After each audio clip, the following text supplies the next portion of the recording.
आज आपके लिए मैं एक ऐसी मूवी एक्सप्लेन करूंगा जो आज से 33 साल पहले बनी थी।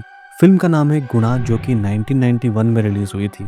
और इस फिल्म को एक्सप्लेन करने का मेन रीज़न है कि ये साउथ की बेस्ट लव स्टोरी वाली फिल्म होते हुए भी इसे ना तो अभी तक हिंदी में डब किया गया है और ना ही इसका अभी तक कोई रीमेक बना है।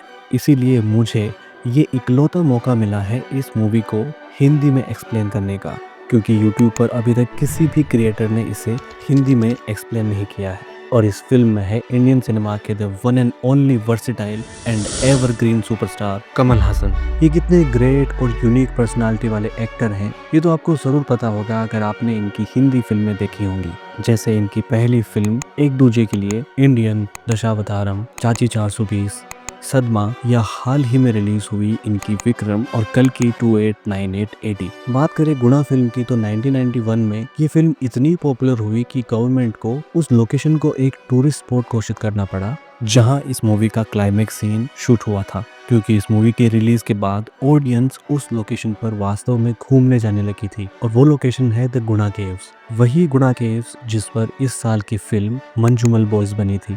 और इस फिल्म से एक्ट्रेस रोशनी ने भी डेब्यू किया था, लेकिन अनफॉर्चुनेटली ये रोशनी की पहली और आखिरी फिल्म बनकर रह गई। रोशनी और गुणा केव्स के पीछे की स्टोरी और मिस्ट्रीज के बारे में जानने के लिए आप मेरा गुणा मूवी रिव्यू वाला वीडियो चेकआउट कर सकते हैं। लेकिन यहाँ इस वीडियो में मैं आपको सीन बाय सीन गुणा मूवी को एकदम आसान भाषा में एक्सप्लेन करने वाला हूँ, इसलिए वीडियो थोड़ा सा ज़्यादा लंबा होने वाला है। सो आराम से टाइम निकाल के इस वीडियो को एंजॉय कीजिए। So without further edu, let's get started.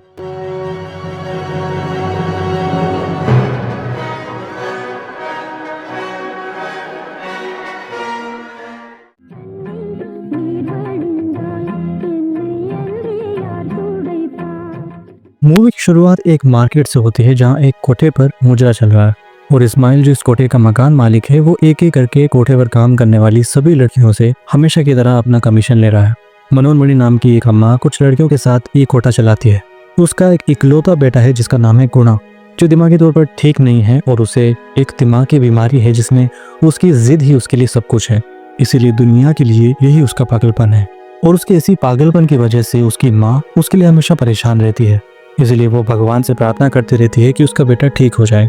गुणा की एक सबसे बड़ी जिद है जिसकी वजह से उसने सबको परेशान कर रखा है। दरअसल एक बार एक पागल खाने में एक पागल आदमी ने गुणा को एक भविष्यवाणी सुनाई कि एक दिन अभिरामी नाम की एक स्वर्ग की देवी धरती पर आएगी और पूर्णिमा की रात को गुणा की अभिरामी से शादी होगी।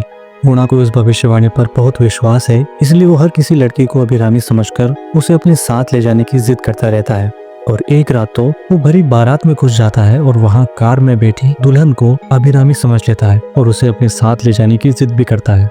गुणा की इस हरकत से वहाँ मौजूद लोग उसे मारने पीटने लगते हैं, लेकिन जैसे तैसे रोजी आकर उसे वहाँ से ले जाती है। रोजी कोठे पर ही मनोमणि के साथ दूसरी लड़कियों की तरह एक प्रोस्टिट्यूट है। रोजी गुणा को बहुत पसंद करती है और सभी उसकी शादी गुणा से करवाना चाहते हैं, लेकिन अपना गुणा तो सिर्फ और सिर्फ अभिरामी के इंतजार में है कि वो आएगी और वो उससे शादी करेगा।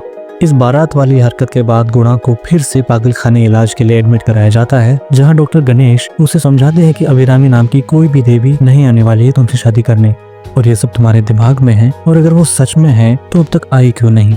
गुणा इतना नादान है कि इसके जवाब में वो कहता है कि वो अभिरामी को बुलाने के लिए उसे लेटर लिखेगा। ये जानते हुए कि गुणा को लिखना बिल्कुल नहीं आता है, डॉक्टर गणेश फिर भी उसकी फीलिंग्स को हर्ट नहीं करते हैं। और ये लेटर वाला सीन मूवी में आगे एक इम्पोर्टेंट रोल प्ले करने वाला है। कुछ दिन बाद जब रोजी गुणा से मिलने हॉस्पिटल में आती है तो वो देखती है गुणा को इंजेक्शन देकर बेहोश रखा गया है, जिससे उसकी गुणा से मुलाकात तो नहीं हो पाती है। लेकिन जब वो निराश होकर वापस जा रही होती है तो उसे वही पागल आदमी पुकारता है जिसने गुणा को अभिरामी की भविष्यवाणी सुनाई थी। वो रोजी को एक चेन दिखाता है और कहता है कि ये चेन तुम ले जाओ और गुणा को कहना कि जब वो तुमसे शादी करे तो ये चेन तुम्हें पहना दे। लेकिन रोजी जानती थी कि गुणा कभी उससे शादी नहीं करेगा, इसलिए रोजी वो चेन नहीं लेती है और वहाँ से चली जाती है। जिससे गुस्सा होकर वो पागल रोजी को कहता है कि अब तो गुणा ये चेन अभिरामी को ही पहनाएगा जब उससे शादी होगी।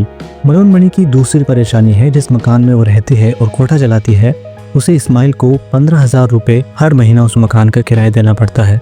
लेकिन इस बार पैसों की तंगी चल रही है, इसलिए किराया पेंडिंग है, और अगर किराया नहीं दिया तो इस्माइल अपने मारवाड़ी सेठ को बुला के ये मकान खाली करवा देगा। मनोरमणि का एक भाई है चिटप्पा, जो उन्हीं के साथ रहता है। इस्माइल उसे भी कहता है कि अगर मकान किराया नहीं दिया तो घर खाली करना होगा। चिटप्पा एक लंगड़ा लेकिन बहुत चालाक और फरेबी किस्म का आदमी है। चिटप्पा को पता चलता है कि शहर की देवी माँ के मंदिर के एक कमरे में बहुत सारा खजाना रखा है, लेकिन वो एक बहुत ही सिक्योर तिजोरी में बंद है।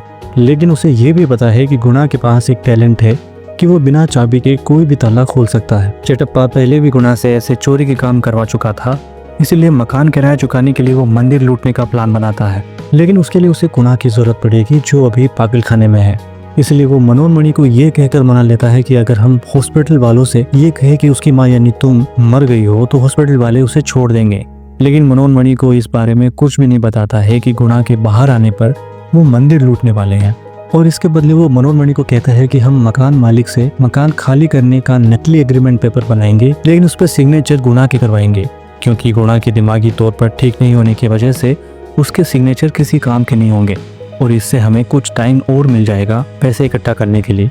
उसके बाद जब चिटप्पा गुणा को हॉस्पिटल से डिस्चार्ज करवा कर आ रहा होता है, तब वही पागल आदमी चिटप्पा को रोक लेता है जिसने गुणा को वो भविष्यवाणी सुनाई थी, और गुणा को वही चेन देता है जो उसने पहले रोजी को देनी चाहिए थी, लेकिन रोजी ने वो चेन नहीं ली थी। और वो पागल आदमी गुणा से कहता है कि तुम फिक्र मत करो, अभिरामी जरूर आएगी तुमसे मिलने, और जब वो आए तो तुम उसे हमारी शादी के दिन उसे ये चेन जरूर पहनाना।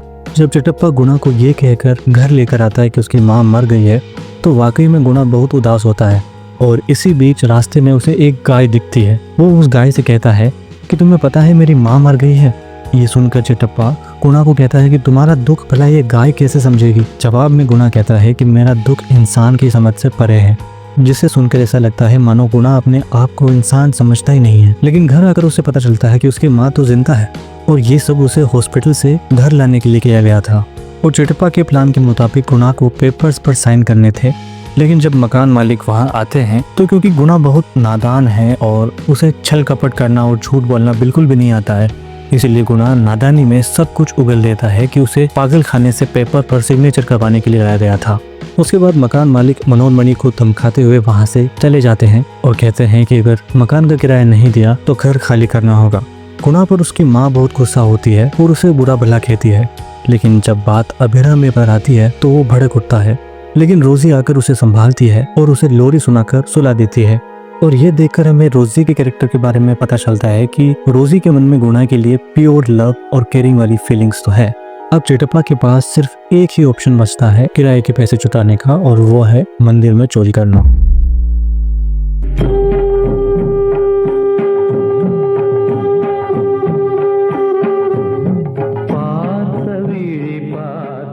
कल घर पर हुए कलेश की वजह से मनोन्मणि अम्मा गुणा को इलाज के लिए फिर से डॉक्टर गणेश के पास भेज रही है, लेकिन मंदिर में चोरी करने के प्लान को सक्सेसफुल करने के लिए चिटप्पा को अपने भांजे गुणा की मदद चाहिए। तो चिटप्पा अपना चालाक दिमाग लड़ाता है और मनोन्मणि को जिद करके मना लेता है कि गुणा का मामा होने के नाते वो उसे हॉस्पिटल छोड़ने खुद जाएगा, क्योंकि चिटप्पा का असली प्लान तो गुणा को मंदिर चोरी करने ले जाना था। तो रास्ते में चिटप्पा गुणा को बहलाता है कि उसे सपने में देवी माँ ने दर्शन दिए और कहा कि मंदिर का खजाना लूट लो, जिससे तुम्हारे सारे दुख दूर हो जाएंगे। उसके साथ ही वो गुणा से एक कार चोरी करवाने के लिए भी कहता है, ताकि मंदिर में चोरी करने के बाद वो सभी वहाँ से भाग सकें। गुणा पहले तो हिचकिचाता है, लेकिन चिटप्पा बहुत चालाकी से उसे भांग मिले हुए लड्डू को प्रसाद बताकर खिला देता है और साधु के कपड़े पहनाकर गुणा को मंदिर ले जाता है। चिटप्पा अपने साथ अपने खास साथी अणुमंत और काशी को भी लाता है चोरी करने के लिए। चिटप्पा और उसके साथी मंदिर के लॉकर रूम में बनी तिजोरी की बात करते हैं, तभी गुणा फिर से हिचकिचाता है कि उसे चोरी नहीं करनी चाहिए। लेकिन इस बार चिटप्पा अपना शातिर दिमाग लड़ाता है और उसे ये कहता है कि आज मंदिर में अभिरामी आने वाली है। गुणा पहले तो बहुत खुश होता है, लेकिन फिर पूछता है कि अभिरामी यहाँ क्यों आएगी, जिसके जवाब में चिटप्पा गुणा को कहता है कि उसके सपने में उसे देवी माँ ने खुद बताया है कि आज अभिरामी मंदिर में आएगी। और फिर चिटप्पा शहनाई बजाने वाले की तरफ इशारा करते हुए कहता है कि जब अभिरामी आएगी तो ऐसे ही शहनाई बजेगी। इतने में गुणा को उसी तरफ आती हुई एक बहुत ही सुंदर लड़की दिखाई देती है। सुनहरी साड़ी पहने हुए वो बिल्कुल एक स्वर्ग की देवी जैसी लग रही थी, जिसे पहली बार देखकर गुणा बस उसको देखते ही रह जाता है। चिटप्पा और उसके दोनों साथी गुणा को वहीं द्वार पर छोड़कर लॉकर रूम की जांच पड़ताल करने चले जाते हैं, ताकि चोरी की प्लानिंग कर सके। और गुणा इस लड़की के पीछे पीछे चलने लगता है। वो उस लड़की को उस प्रसाद की लाइन में खड़े खड़े दाएं बाएं छुप छुप कर देखता है। वो उसे देखकर इतना खुश हो जाता है है कि वो उछलने कूदने लगता है। वो लड़की मंदिर में लोगों को प्रसाद बांट रही थी। लाइन में खड़े गुणा को जब उसके हाथों से प्रसाद मिलता है तो वो झट से उसके हाथ चूम लेता है। पास खड़ा सिक्योरिटी गार्ड उसे धक्का देकर दूर करता है, लेकिन फिर भी उसे कोई फर्क नहीं पड़ता है और वो खुशी खुशी मंदिर में झूमने लगता है, जैसे देवी शांभवी की इस मंदिर में उसे अपनी देवी अभिरामी मिल गई हो। क्योंकि उसके जीवन का सबसे लंबा इंतजार जो खत्म हो चुका था, उसकी अभिरामी अब आ चुकी थी।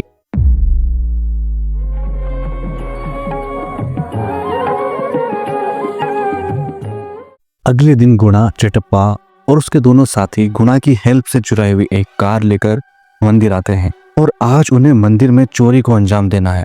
चिटप्पा क्योंकि लंगड़ा है लेकिन बहुत चालाक भी है, इसलिए वो वहीं मंदिर के बाहर कार के पास रुकता है और गुणा और अपने दोनों साथी अनुबंध और काशी को चोरी करने मंदिर के अंदर भेजता है।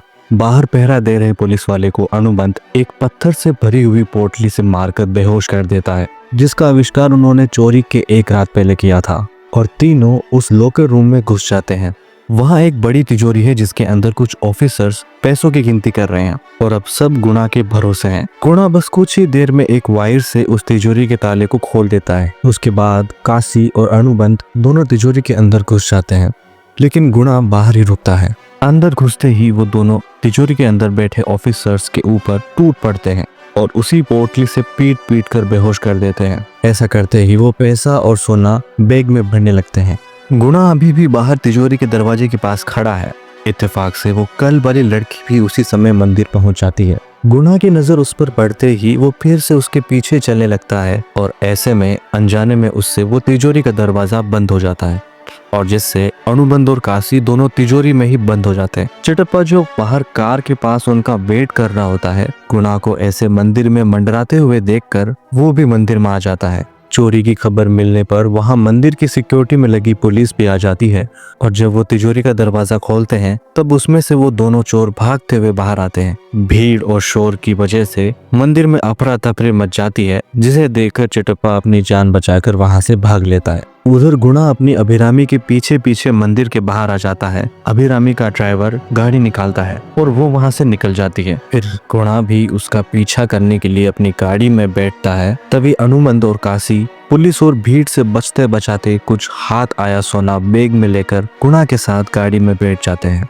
अब गुणा अभिरामी के पीछे पीछे कार को चला रहा है। तभी अभिरामी का ड्राइवर ओवरटेक करता है और सामने आ रही गाड़ी को देखकर ब्रेक दबाकर गाड़ी रोक देता है, जिससे गुणा की कार का बैलेंस बिगड़ जाता है और गुणा अभिरामी की कार को टक्कर मारते हुए गाड़ी सड़क पर खड़े लोडिंग रैंप पर चढ़ा देता है, जिससे गाड़ी हवा में उछलकर नीचे गिरती है। गुणा तो बिल्कुल सही सलामत बच जाता है, लेकिन आगे बैठे काशी की ऑन द स्पॉट डेथ हो जाती है और अनुबंध भी बुरी तरह जख्मी हो जाता है क्योंकि उसकी छाती में चुराए हुआ सोने का त्रिशूल घुस जाता है। लेकिन फिर भी अनुबंध में थोड़ी जान बाकी होती है तो वो अपनी गाड़ी से उतरकर पीछे अभिरामी की गाड़ी तक जाता है और वहां खड़े ड्राइवर को पटककर खुद गाड़ी में बैठ जाता है। गुणा को भी अभिरामी की फिक्र होती है, इसलिए वो भी उसकी कार की तरफ जाता है और पीछे बैठे अभिरामी के पास बैठ जाता है, जो कि टक्कर की वजह से बेहोश हो गई है। अनुबंध बहुत ही तेजी से कार चला रहा होता है और उसी दौरान उसकी भी डेथ हो जाती है, जिससे कार तेज रफ्तार से बिना कंट्रोल के सड़क पर चलने लगती है। उसके बाद गुणा कार को सीट के पीछे से चलाने की कोशिश करता है, लेकिन कुछ देर सड़क पर कोहराम मचाने के बाद कार एक समुद्र के किनारे पर जाकर रुक जाती है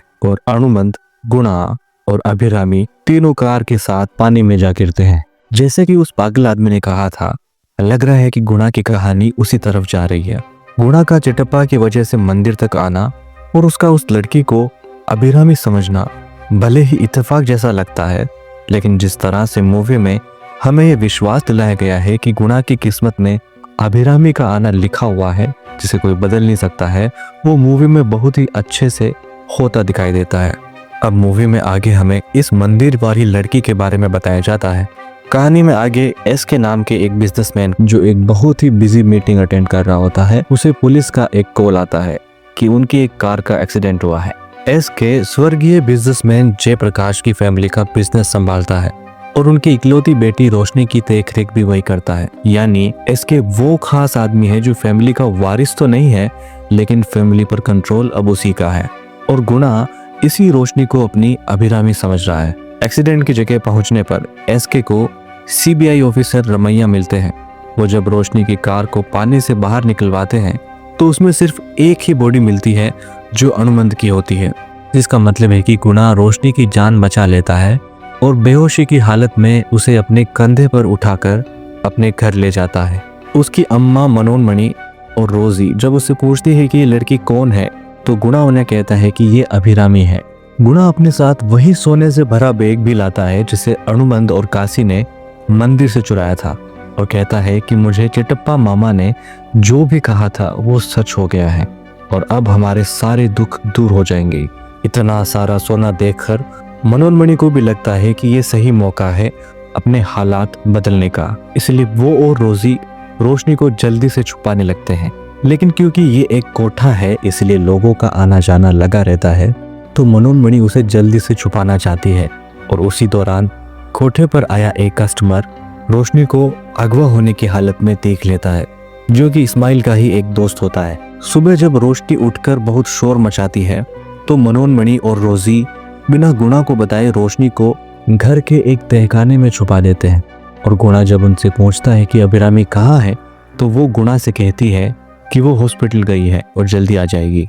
गुणा इतना नादान है कि वो उनकी बातों पर विश्वास कर लेता है। इधर पूरे शहर में रोशनी के लापता होने की खबर अखबार में छप जाती है और उसका पता बताने वाले को इनाम की मोटी रकम दी जाएगी। ये देखकर वो रात वाला कस्टमर जिसने रोशनी को कोठे पर देखा था वो इस्माइल के पास जाता है और उसे सब बता देता है और फिर इस्माइल रोशनी को लेने अपने कुछ लोगों के साथ कोठे पर पहुंचता है और कोठे के अंदर घुसने लगता है, लेकिन मनोन्मणि और रोजी उसे अंदर जाने से रोकती है, जिससे गुणा को पता चल जाता है कि रोशनी घर के बाहर नहीं बल्कि घर के अंदर है। उसके बाद गुणा पूरे घर में उसे पागलों की तरह ढूंढने लगता है और इस्माइल और उसके आदमी उसके पीछे पीछे भागने लगते हैं। जब उसे घर में रोशनी नहीं मिलती है तो वो उसे तहखाने की तरफ ढूंढने जाता है, जहाँ तहखाने का ढक्कन खोलते ही उसे दिखता है कि उसके अभिरामी को बांध कर छुपाया हुआ है। इतने में इस्माइल गुणा को धक्का देकर रोशनी को उठाकर ले जाने लगता है। ये देखकर गुणा को बहुत गुस्सा आता है और तभी गुणा और इस्माइल के बीच हाथापाई हो जाती है। इसी दौरान इस्माइल का एक आदमी वो सोने का बैग इस्माइल की कार में रख देता है। एक अच्छे खासे फाइट सीन के बाद गुणा सबको पीट कर इस्माइल की वही कार चुरा के रोशनी को अपने साथ भगा ले जाता है, जिसमें इस्माइल के आदमी ने वो सोने से भरा बैग भी रखा था। अभिरामी को इस्माइल से बचाकर गुणा शहर से दूर कार को एक तालाब के पास जाकर रोकता है, जहां वो अभिरामी को कार से बाहर निकालता है और उसे खाना खिलाने के लिए उसके हाथ खोलता है। रोशनी को ये तो समझ आ रहा था कि उसका पाला किसी नॉर्मल किडनैपर से नहीं पड़ा है। उसे ये भी समझ में आ रहा था कि गुणा के दिमाग की हालत ठीक नहीं है और इसीलिए वो इंतजार करती है एक सही मौके का। गुणा रोशनी के लिए पानी की बोतल निकालता है, लेकिन वो खाली होती है और इसीलिए जब वो पानी लेने के लिए जाता है तब रोशनी को वहां से भागने का मौका मिलता है। पहले तो वो गुस्से में गुणा के दिए खाने को फेंक देती है और फिर कार स्टार्ट करके भागने ही वाली होती है कि सामने गुणा आकर खड़ा हो जाता है। रोशनी एक बार तो कार रोक देती है, लेकिन वो सोचती है कि गुणा कार आते देख सामने से हट जाएगा, तो रोशनी कार आगे बढ़ाती है, लेकिन गुणा आगे से बिल्कुल भी नहीं हटता है और उसे टक्कर लग जाती है। लेकिन नीचे गिरने के बाद वो सिर्फ बेहोश होने का नाटक करता है, सिर्फ ये देखने के लिए कि अब वो वहां से भागती है या उसके लिए रुकती है। और फिर रोशनी गाड़ी से उतरकर गुणा को चेक करती है कि वो ठीक है या नहीं। गुणा एकदम से उठ खड़ा होता है और अपने अंदाज में उस पल को सेलिब्रेट करता है कि वो उसे छोड़कर नहीं भागी। गुणा रोशनी में छुपे इंसानियत को प्यार समझ बैठा है, लेकिन रोशनी को अभी भी गुणा से दूर भागना है, क्योंकि जाहिर है कि उसे किडनैप किया गया है और उसे वापस अपने घर जाना है। गुणा इस बार रोशनी को जोर से बांधकर शहर से बहुत दूर एक पहाड़ी पर ले जाता है, जहां एक बहुत पुराना खंडहर बन चुका चर्च है। पहाड़ी बहुत ऊंचाई पर है और बहुत दूर जंगल में है, इसलिए अब कोई उन्हें ढूंढने या इतनी दूर नहीं आने वाला है। और वहां पर गुणा पहले भी अपने मामा चिटप्पा के साथ आ चुका था, इसीलिए उसे यही जगह सेफ लगी अभिरामी को छुपाने के लिए। रोशनी के लिए ये सब कुछ किसी डरावने सपने से कम नहीं था। भले ये सब गुणा के लिए उसका सब कुछ था, लेकिन अभी भी रोशनी उसकी अभिरामी नहीं बनी थी। गुणा उसे कहता है कि अब हम यही रहेंगे, यही खाना बनाएंगे, खाएंगे और यही पर अपनी बाकी की जिंदगी गुजारेंगे।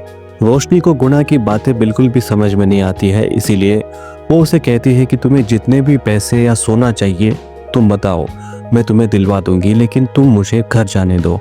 जवाब में गुणा कहता है कि मुझे सिर्फ तुम चाहिए, तुम चाहे जितना इनकार कर लो, तुम ही मेरी अभिरामी हो। गुणा उसे कहता है कि तुम भी यहाँ रहना चाहती हो क्योंकि तुम्हारे पास मौका था मुझसे दूर भागने का, लेकिन तुम नहीं गई क्योंकि तुम्हें मेरे साथ रहना है। इतने में रोशनी को वहाँ एक चाकू दिखाई देता है जिससे वो गुणा पर वार करती है और बचाव करते वक्त गुणा के हाथ पर चोट लग जाती है और उसका बहुत सारा खून बहने लगता है। रोशनी गुणा का खून देखने के बाद वो गुणा को और चोट नहीं पहुंचाती है और फिर गुणा से सॉरी भी मांगती है। उसके मन में गुणा के लिए ये केयर करने वाली फीलिंग्स क्यों है, यही गुणा उसे समझाते हुए उसे फिर से कहता है कि ये जो कुछ भी हो रहा है ये पहले से लिखा हुआ है और हमारे लिए यही अच्छा है कि हम बस इसे स्वीकार कर ले। इसी बीच संयोग से गुणा के हाथ पर लगे खून का एक छींटा रोशनी के माथे पर जा गिरता है और फिर गुणा एक कांच के टुकड़े से रोशनी को उसका चेहरा दिखाता है, जिसमें वो रोशनी नहीं बल्कि गुणा की अभिरामी लग रही थी। लेकिन रोशनी गुणा की इन हरकतों से चिढ़ जाती है। उधर गुणा का मामा चेटप्पा फोन बूथ से एसके को फोन करके ये कहता है कि उसे पता है कि रोशनी कहाँ है, जिसके लिए वो एसके से पैसे भी मांगता है। और इसका मतलब ये है कि चेटप्पा को पक्का पता है कि गुणा रोशनी को चर्च ले गया है। लेकिन उसके बाद इस्माइल वहां फोन बूथ पर चेटप्पा को धर दबोचता है और उसकी सारी बातें सुन लेता है। डर के मारे चेटप्पा इस्माइल को पैसों का 50% देने के लिए राजी हो जाता है। उधर इंस्पेक्टर रमैया एसके को कहते हैं कि उन्हें उसका फोन टेप करना होगा क्योंकि अगर किडनैपर फिरोती का कॉल करेगा तो उसे ट्रेस कर पाएंगे। इसी दौरान इंस्पेक्टर रमैया को एसके की नीयत पर शक होता है क्योंकि वो रोशनी को ढूंढने में कोई दिलचस्पी नहीं दिखाता है, इसलिए वो अपने एक पुलिस ऑफिसर को उस पर नजर रखने के लिए कहता है। उधर पहाड़ी पर रात हो चुकी है। गुणा रोशनी के लिए बेड तैयार करता है। रोशनी घबरा कर गुणा से पूछती है कि क्या तुम भी यहाँ सोने वाले हो। इसके जवाब में गुणा बहुत ही प्यार से कहता है कि तुम फिक्र मत करो, सही और गलत के बारे में मुझे पता है। ये कहकर वो बाहर पहरा देने चला जाता है और अपने साथ वो सारी चीजें बोरी में भर कर ले जाता है जिससे रोशनी उस पर हमला कर सके, क्योंकि रोशनी को अभी भी गुणा पर पूरा विश्वास नहीं हुआ है। बाहर आग जलाकर वो उसके पास बैठ जाता है और जंगल से आ रही लोमड़ियों की आवाजों की नकल करता है। रोशनी इतनी डरावनी रात होने के बावजूद भी आराम से सो जाती है। सुबह जब उसकी नींद खुलती है तो वो देखती है कि गुणा वहां नहीं है। वो तुरंत चर्च से बाहर निकलकर कार में बैठ जाती है और इंजन ऑन करती है। इतने में गुणा पीछे की सीट पर सोया हुआ उठ जाता है। रोशनी को वो इंजन बंद करने के लिए कहता है, लेकिन वो नहीं करती है और उसे धमकाते हुए कहती है कि अब तुम्हारा बहुत हो चुका, अगर तुमने मुझे नहीं जाने दिया तो मैं कार को पहाड़ी से गिरा दूंगी और खुद तो मरूंगी ही, लेकिन साथ में तुम भी मरोगे। ये सीन भी मूवी में आगे बहुत इंपॉर्टेंट रोल प्ले करेगा। और इसके जवाब में गुणा कहता है कि तुम अभिरामी हो और तुम कभी मर नहीं सकती हो। ये सुनकर रोशनी को बहुत गुस्सा आ जाता है और वो कार को फुल स्पीड में चलाती है, लेकिन गुणा को इसमें बहुत मज़ा आ रहा होता है। लेकिन रोशनी डर जाती है और पहाड़ी के छोर पर आकर ब्रेक लगा देती है और कार वहां फंस जाती है। गुणा बाहर निकलकर उसे कहता है कि देखा, मैंने कहा था ना तुम नहीं मर सकती। लेकिन रोशनी की कार से उतरने की हिम्मत नहीं हो रही होती है और उसे हेल्प चाहिए थी, तो वो गुणा से पहली बार उसका नाम पूछती है और अपना हाथ आगे बढ़ाकर गुणा से मदद मांगती है कि वो उसे कार से बाहर निकाले। गुणा बड़े ही प्यार से अपना नाम बताता है और उसका हाथ पकड़कर उसे कार से बाहर निकालता है। रोशनी का गुणा के साथ ये बर्ताव भले ही नकली और खुदगर्ज था, लेकिन गुणा के लिए ऐसा मोमेंट कोई छोटी बात नहीं थी। रोशनी की भागने की हर कोशिश गुणा के आत्मविश्वास के सामने छोटी पड़ रही थी, लेकिन फिर भी गुणा को रोशनी को कैसे भी करके ये विश्वास तो दिलाना ही होगा कि वही उसकी अभिरामी है, वरना ये सब कुछ करने का कोई फायदा नहीं होगा। अब देखना ये है कि आखिर ये अलग अलग रास्ते से आए राही कोई सफर एक साथ तय कर पाएंगे या किस्मत इन्हें कहीं और ले जाएगी। इसका पता हमें तब ही चलेगा जब हम आगे इस मूवी को कंटिन्यू करेंगे। लेकिन दोस्तों, यहाँ पर आती है एक रुकावट, वो है इस वीडियो की लंबाई। इसलिए मुझे लगता है कि अब आगे की कहानी को हमें इसके दूसरे पार्ट में कंटिन्यू करना चाहिए। इस वीडियो पर अगर 10 लाइक्स हो जाते हैं तो जल्द ही इसका सेकंड पार्ट आपको देखने को मिल जाएगा। जिसके लिए मुझे आपकी हेल्प चाहिए। आपको इस वीडियो को लाइक करना है और इसको जितना हो सके उतना शेयर भी करना है, और सबसे जरूरी इस चैनल को सब्सक्राइब जरूर करना है, क्योंकि तभी आप इस वीडियो का सेकंड पार्ट देख पाएंगे। और आपको ये मूवी कैसी लग रही है ये आप कमेंट में जरूर बताइएगा। तब तक के लिए आप इस चैनल के दूसरे वीडियोस चेकआउट कर सकते हैं। मिलते हैं नेक्स्ट वीडियो में। Okay bye, take care. This is Gaurav signing of.